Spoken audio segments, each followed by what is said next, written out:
தமிழ்நாடு என்றால் மகளிர் நாடு என்பதை மீண்டும் உறுதிப்படுத்தியுள்ளார் முதலமைச்சர் மு.க.ஸ்டாலின் என்று துணை முதலமைச்சர் உதயநிதி ஸ்டாலின் தெரிவித்துள்ளார்.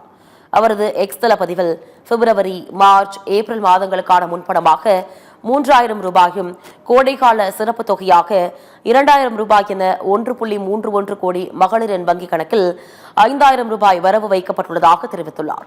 இந்த மகிழ்ச்சியை மேலும் இரட்டிப்பாக்கும் வகையில் திராவிடியன் மாடல் 2.0 மகளிருக்கான உரிமைத் தொகையை 2000ஆக உயர்த்தி வழங்குகிறோம் என்றும் முதலமைச்சர் அறிவித்துள்ளார்கள் என்று துணை முதலமைச்சர் உதயநிதி ஸ்டாலின் தெரிவித்துள்ளார். இதன் மூலம் சட்டமன்ற தேர்தலை சுட்டிக்காட்டி அடுத்த சில மாதங்களுக்கு கலைஞர் மகளிர் உரிமை திட்டத்தை தடுக்க பார்த்தவர்கள் வாயை அடைத்து பொய் செய்துள்ளார் என்றும் தெரிவித்துள்ளார்.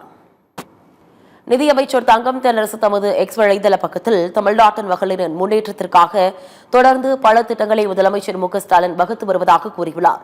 1.31 கோடி மகளிர் உரிமை தொகை திட்ட பயனாளிகளின் வங்கிக் கணக்கில் 5000 ரூபாய் வரவு வைக்கப்பட்டுள்ளது முத்தாய்ப்பான செய்தி என்று அமைச்சர் தங்கம் தென்னரசு தெரிவித்துள்ளார்.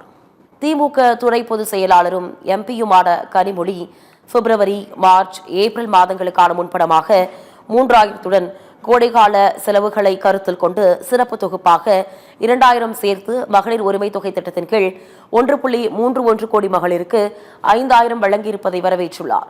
தமிழ்நாட்டு மகளிரின் நலனில் வென்றும் அக்கறை கொண்டு செயல்படும் திராவிட மாடல் ஆட்சி மீண்டும் அமைந்ததும் மகளிருக்கான உரிமைத் தொகை மாதந்தோறும் 2000ஆக உயர்த்தி வழங்கப்படும் என்று அறிவித்திருக்கும் முதலமைச்சருக்கு நன்றி தெரிவித்துக் கொள்வதாக கனிமொழி பதிவிட்டுள்ளார்.